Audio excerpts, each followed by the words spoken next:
Hello and very welcome everyone to this session of Modern History SSC PYQs Part 2. In today's session, we are going to discuss some questions that had been asked earlier in the exams and see what we have prepared so far. So let's start. Before we start, the images, text and other materials used in our presentations are for educational purpose only. We respect the intellectual property rights of the original creators and owners.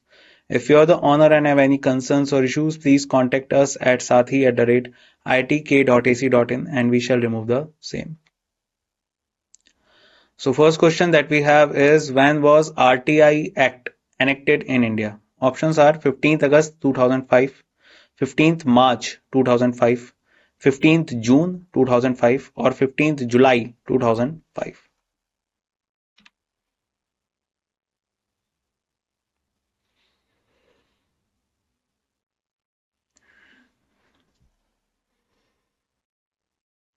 So RTI Act was enacted in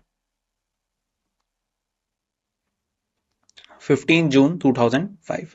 So RTI is Right to Information Act that was enacted so that we can get some information about some schemes and things that the government is doing in our country.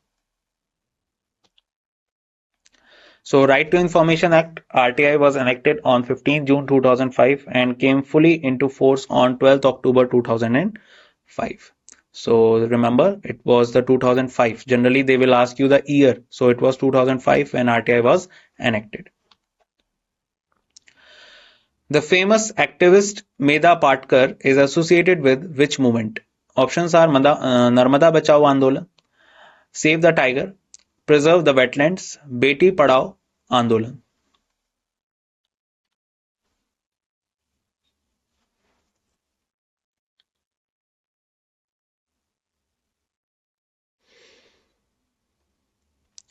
So Medha Patkar, along with Amir Khan, they both started this movement, and it was a very famous movement in the late 90s and early 2000s, and it was associated with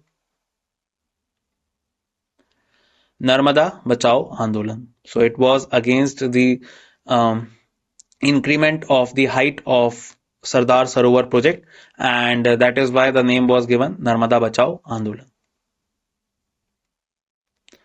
So Indian social activist Medha Patkar is the founder member of Narmada Bachao Andolan, and this movement was against the increment of the height of Sardar Sarovar Dam, that is in Gujarat, and to restrict the increment of height, this movement was started. So Medha Patkar and Amir Khan both were the part of this Narmada Bachao Andolan. In which of the Roundtable Conference Mahatma Gandhi participated? Options are First Roundtable Conference 1930, Second Roundtable Conference 1931, Third Roundtable Conference 1932, or all of the above.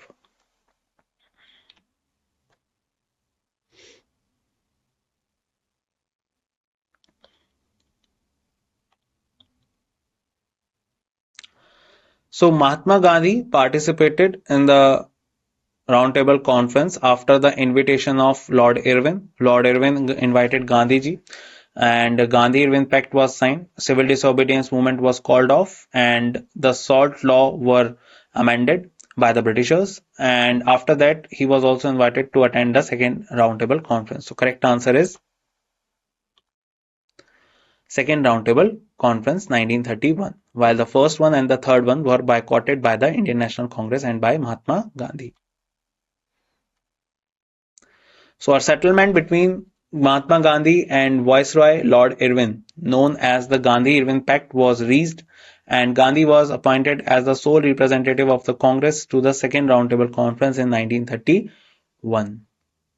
And he went to London, and the roundtable conferences were held in St James Palace. At that time, the Prime Minister of Britain was Ramsay MacDonald. Who was the chairperson of the Chinese Communist Party at the time of liberation of China? Options are Liu Shaoqi, Zhou Enlai, Deng Xiaoping, or Mao Zedong.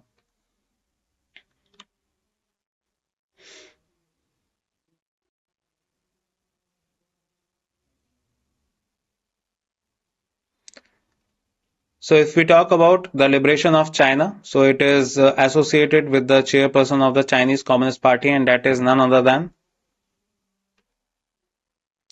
Mao Zedong. So Mao Zedong, commonly referred to as the Chairman Mao, December 26, 1893 to September 9, 1976, was a Chinese communist revolutionary politician and social political theorist, the founding father of the People's Republic of China from its establishment in 1949. He governed the country as the chairman of the Communist Party of China until his death. So the name is Mao Zedong, and he was also the one who started the ideology called Maoism. Who was regarded by Gandhiji as his political guru? Options are Gopal Krishna Gokhale, Lala Lajpat Rai, Vipin Chandra Pal, or Bal Gangadhar Tilak.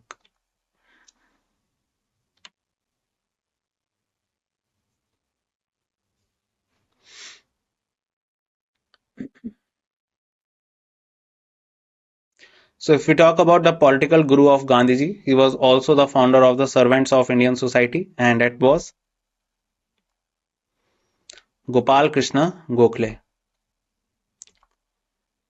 So Gandhi calls Gokhale his mentor and guide. Gandhi also recognized Gokhale as an admirable leader and master politician, describing him as pure as crystal, gentle as a lamb, brave as a lion, and chivalrous as to a fault, and a most imperfect man in the political field. So answer is A.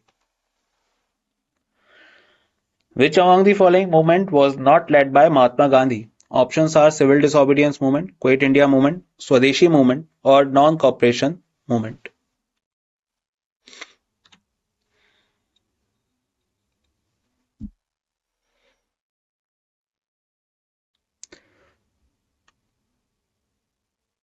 So Civil Disobedience Movement, which is famously also known as the Dandi March, happened in 1930, and Quit India Movement happened in 1942. Non-Cooperation Movement happened in 1920, and Swadeshi Movement happened in 1905. So I hope you all know that Gandhi came to India in 1915. So correct answer is Swadeshi Movement. Swadeshi movement started with the partition of Bengal by the Viceroy of India. Partition of Bengal was done by the Viceroy of India, Lord Curzon, and after that the Swadeshi movement was started in 1905 and continued up to 1911. It was the most successful of the pre-Gandhian movement.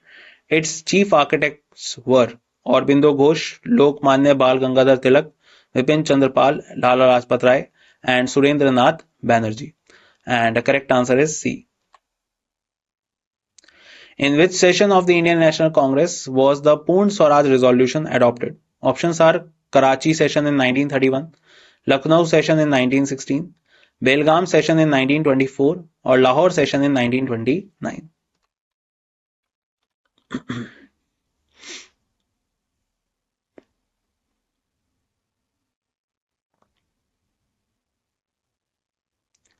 So, Purn Swaraj was the ideology that came forward after the Simon Commission came, and according to that, only two options we have. But Karachi session is famous for the demands of fundamental rights. So, correct answer will be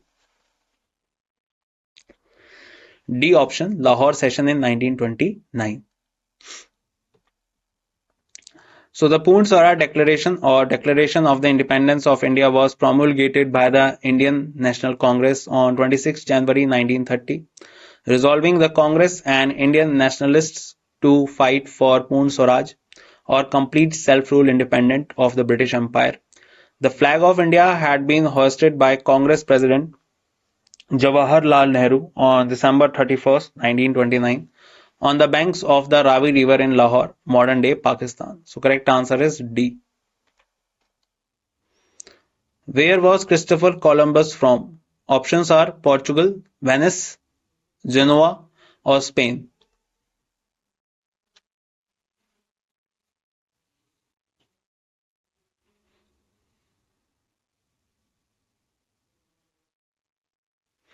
So this was the story of 1492-1493 when two travelers started their travel to for the discovery of India. One went to west and one went towards east. And we all know that Vasco da Gama was the person who discovered India, and the other one was Christopher Columbus. So Vasco da Gama was from Portugal, and Christopher Columbus was from the neighboring country, and that was C option, Genoa. So Christopher Columbus was an Italian explorer, navigator, and colonizer born in the Republic of Genoa and what is today northwestern Italy. So correct answer is Genoa. Name an Indian saint priest who attended the World Congress of Religions held at Chicago, US in 1893. Options are Basaveshwara, Swami Vivekanand, Ramanuj, or Madhav Acharya.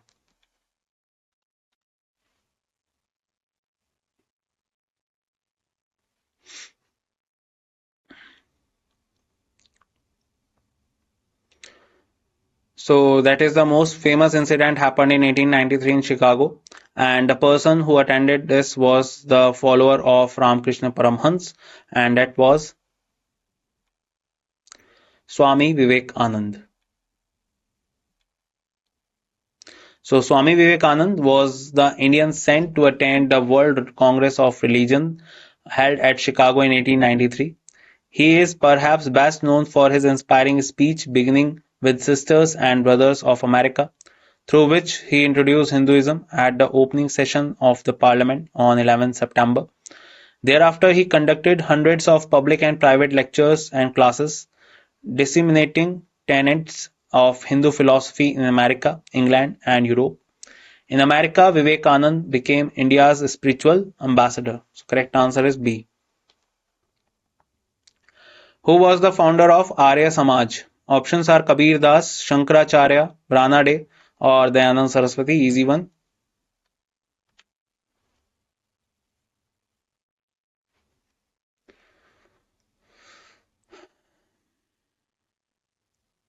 So we all know very clearly that Arya Samaj was the organization that was founded by Dayanand Saraswati. So Arya Samaj is a Hindu reform movement founded by Swami Dayanand on 7th April 1875. He was a sannyasi who promoted the Vedas. Dayanand emphasized the ideals of Brahmacharya. The group found most of its support in Punjab. So correct answer is D. The French challenge to British in India came to an end with Battle of Vandiwash, Battle of Srirangpatnam, Battle of Plassey, or Battle of Buxar.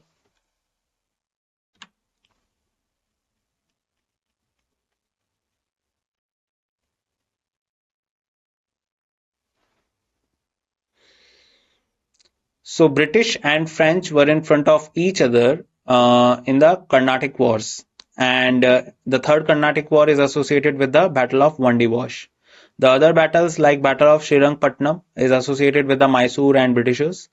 Battle of Plassey was associated with the Bengal and Britishers, the Nawab of Bengal and Britishers.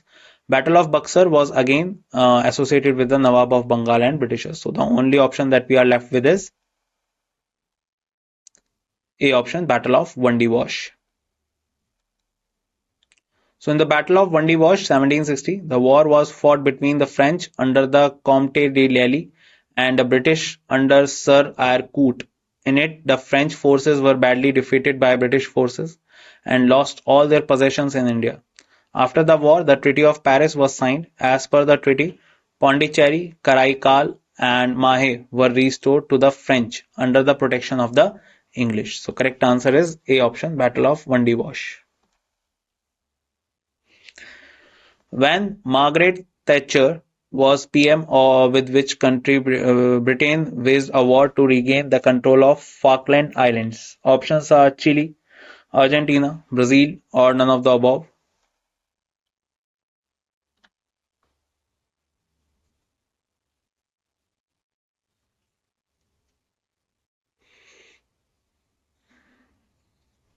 So Margaret Thatcher was the female PM of Britain, and during her reign, they fought a war for the control of Falkland Islands with Argentina. So, as a British overseas territory, the Falkland Islands enjoy a large degree of internal self-governance, with the United Kingdom guaranteeing good government and taking responsibility for their defense and foreign affairs. Falkland Islands are found just on the eastern side of South America in the southern Atlantic Ocean. In 1982, following Argentina's invasion of the islands, the 2-month-long undeclared Falkland Wars between both countries resulted in the surrender of all Argentine forces and the return of the islands to British administration. So correct answer is B. The world's tallest statue of Mahatma Gandhi is in Champaran, Patna, Lucknow or Rajkot.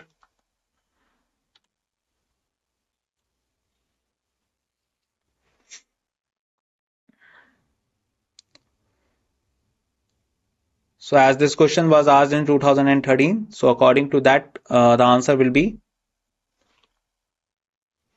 Patna. So, with the towering height of 70 feet, the world's tallest statue of Mahatma Gandhi was unveiled in Patna in Bihar. Funded by the state government, the rupees 10 crore statue, inclusive of a 30 feet height pedestal, has been built by Delhi-based sculptor Ram Sutar and Sons. Ram Sutar was the same person or sculptor who also created the Statue of Unity. So answer is B option, Patna. Gandhi's concept of trusteeship recognizes right to private ownership of property, transforms the capitalistic society into an egalitarian one, excludes legislative regulations of the ownership and use of wealth, does not fix minimum or maximum income.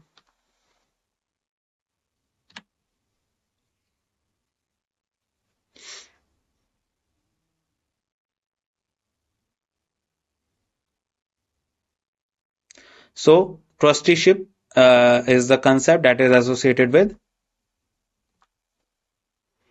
B option, transforms the capitalistic society into an egalitarian one. Trusteeship principle advocated by Gandhiji provides a means of transforming the present capitalist order of society into an egalitarian one. He envisaged trusteeship as a post-capitalist arrangement which gives no quarter to capitalism but gives the present owning class a chance of reforming itself. Gandhi, Nehru and globalization. Most important safeguard of liberty is. Options are bold and impartial judiciary, well-knit party system, decentralization of power, declaration of rights.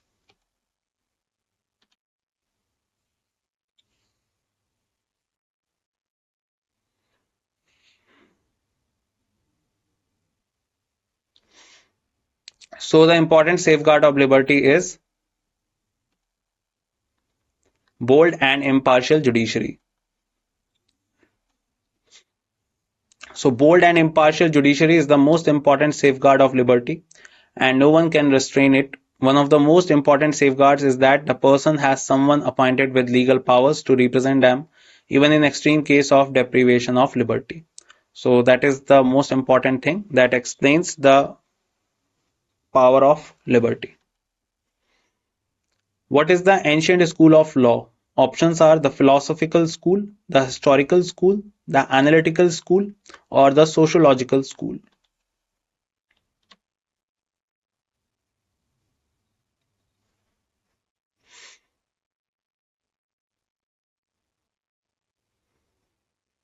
So, if we talk about the ancient school of law, then the answer will be the philosophical school. So, philosophical school of law is the ancient school of law. It came into existence in 3rd century in Roman Empire. So, correct answer is A.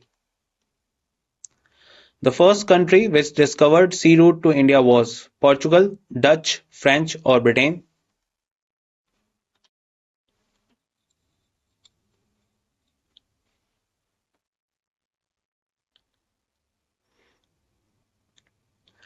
So, if we talk about the first country that was discovered the sea route to India was Portugal. So Vasco da Gama was a Portuguese explorer who discovered the sea route to India from Europe through the Cape of Good Hope, and he was the first one who crossed the Cape of Good Hope and traveled towards India. So correct answer is A, Portugal. Who introduced the Indian University Act? Options are Lord Curzon, Lord Minto, Lord Morley, or Lord Ripon.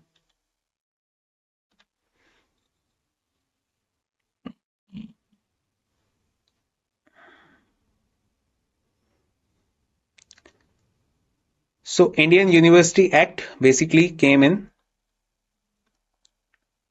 the time of Lord Curzon. So Lord Curzon introduced the Indian Universities Act. The Indian University Act of 1904, passed on March 21, was formulated on the basis of the recommendations of the Indian University Commissions of 1902. Curzon gave importance on improving the standards and quality of higher education. So correct answer is A, Lord Curzon. Lord Curzon was the Viceroy of India from 1899 to 1905. Development that meets the needs of the present without compromising the ability of future generations to meet their own needs was the focal point of Brundtland Commission. Is options sustainable development, mitigation, disaster management, or capacity building?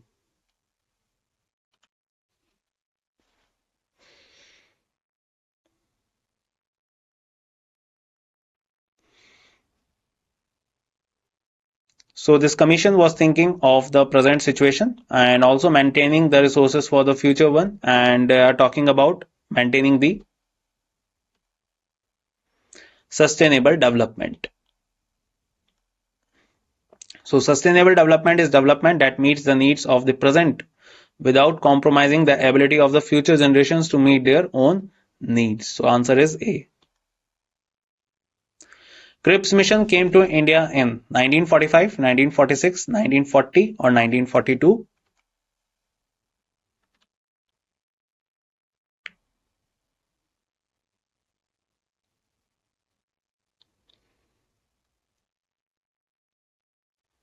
So Cripps mission, which was led by Sir Stafford Cripps, came to India in 1942, in March 1942. So the Cripps mission was an attempt in late March 1942 by the British government to secure full Indian cooperation and support for their efforts in World War II, and Gandhiji called it a post-dated check on a crashing bank. Who was the Governor General during the Second Anglo-Mysore War? Options are Lord Wellesley, Sir John Shore, Lord Cornwallis, or Warren Hastings.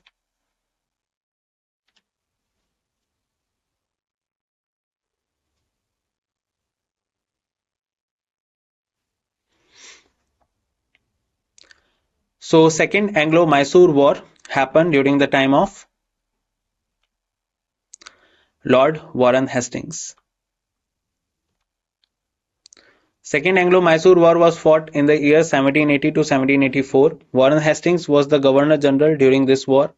The Second Anglo-Mysore War was a conflict that took place on the Indian subcontinent from 1780 to 1784. From Mysore side, it was led by Hyder Ali first, and after the death of Hyder Ali, Tipu Sultan took over. The war was ended on 11th March 1784 with the signing of the Treaty of Mangalore, at which both Kingdom of Mysore and British East India Company sides agreed to restore the other lands to the status quo ante bellum. So correct answer is D. And that's it in this session. I hope you gained a lot of knowledge in this session, and I will meet you in the next session in which we will discuss more on history. And till the time we meet, bye bye. Take care everyone, and thank you.